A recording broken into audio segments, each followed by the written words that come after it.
Okay, let's jump right into this explainer. Today, we're looking at a massive paradigm shift happening in education. For years, we've just thought of teaching as this stable, lifelong calling, right? But beneath the surface, the whole foundation of how we manage our educators has been completely re-engineered. The data we're going to look at is, well, frankly, alarming. And make no mistake, this shift, it's directly impacting your local schools, your community, and ultimately the future of our kids. Think back to 1987. Back then, 15 years was the average experience level you'd find in a typical classroom. 15 years. That's over a decade of honed skills, deep community ties, and an immense well of patience and expertise that kids benefited from every single day. But fast forward to 2018, and that number literally plummeted to just 1 to 3 years.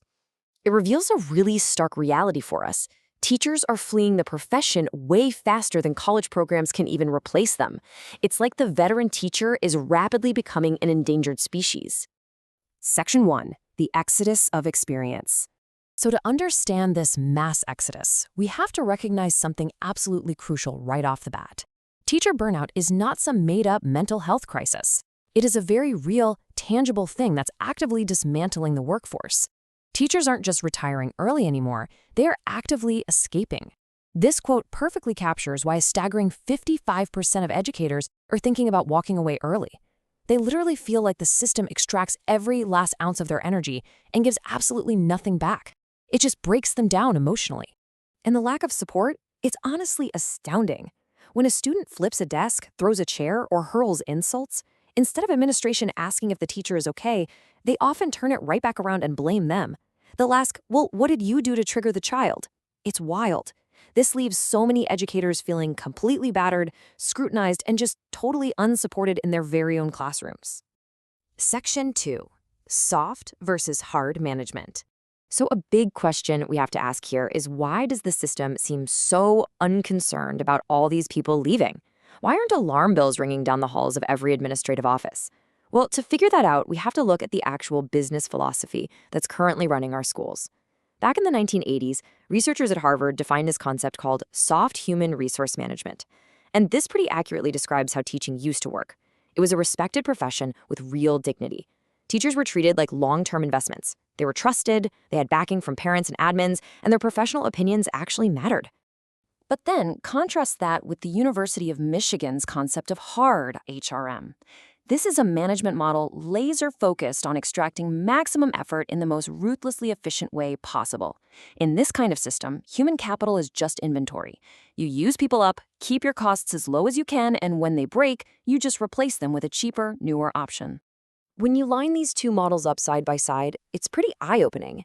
You can see exactly how education has shifted from this deeply supportive environment into a highly stressful, emotional marathon. We've gone from teachers being respected professionals under soft HRM to being managed like disposable inventory under hard HRM. Now their professionalism is constantly under a microscope, and they're somehow held responsible for huge systemic issues that are completely out of their control. Section 3. The Impact on Classrooms. Now, treating educators like single-use batteries isn't just an HR headache. It has severe long-term consequences, and those are bleeding directly into our classrooms as we speak. According to the Education Scorecard, reading scores are down in 83% of U.S. school districts. 83%! And remember, these aren't just abstract statistics floating out there in the ether. This is happening right in your local districts. Now, sure, there's a whole mix of complex reasons for this drop in literacy, but we absolutely cannot deny that widespread teacher burnout and constant turnover are a huge piece of this puzzle. And the research completely backs this up. A massive review of 30 different studies by the Learning Policy Institute proved that veteran experience directly drives student success. Having that experience in the classroom is a huge asset that pays dividends well into a teacher's second and third decades on the job. But crazily enough, this is the exact same experience that the current hard HRM system is aggressively bleeding out. Compounding all this academic fallout is a highly disruptive classroom environment. According to a 2026 Educational Week survey, a whopping 64% of teachers reported that student behavior has markedly worsened in just the past year alone. They're citing a severe lack of foundational skills, which is just making the job so much harder for the few veteran teachers who actually stick around. Section 4. The Hidden Cost of Turnover. So if losing veteran teachers hurts students academically and creates total operational chaos, why on earth would a school system intentionally let it happen? Well, it all comes down to how we account for the financial burden of replacing them. A 2017 study found that the average cost to hire a single new teacher is a staggering $21,000. That is taxpayer money, your money, just evaporating every single time a teacher walks out the door. And yet, almost unbelievably, there is basically zero accountability for this massive recurring expense. Here's the really interesting part. While a veteran teacher's higher salary is super visible and highly scrutinized on a district budget line, these massive turnover costs are just hidden in the shadows. We're talking about assistant principals spending whole weeks just sifting through resumes, paying massive fees to third-party staffing agencies, and even creating entirely new administrative departments just to deal with the endless loop of recruiting. It's all hidden in an administrative bloat. Section 5. A convenient business model. All of this leads us to a pretty terrifying realization.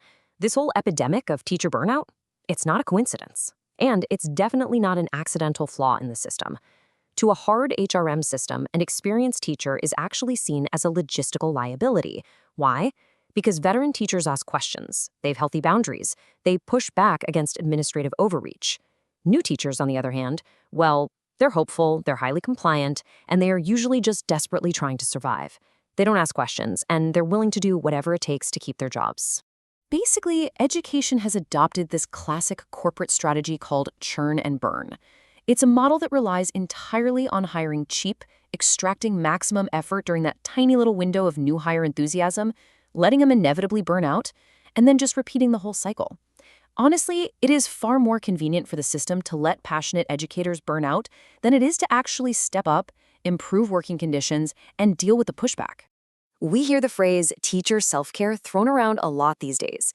But let's be real. Telling an overwhelmed, exhausted teacher to go practice self-care is not a solution, especially when the system itself flat out refuses to listen to their genuine cries for help. True systemic support looks a lot different. It means actually treating educators like the professionals they signed up to be. It means actively listening to what is burning them out and, actually fixing it. It means protecting them by handling extreme student behavior in the principal's office rather than just leaving them isolated in the classroom to fend for themselves. It requires deep honesty about what a teacher's actual responsibilities are and providing real, tangible support for the intense emotional labor that this job demands. Because here is the bottom line. Burnout isn't inevitable. It is a choice made by a system that stopped listening long before any of these teachers ever walked out the door. And until we demand that this system changes its broken business model, our communities are just going to keep suffering the consequences year after year. So the real question we have to leave you with is this. Who exactly is going to be left to teach the next generation when the very last veteran finally walks away?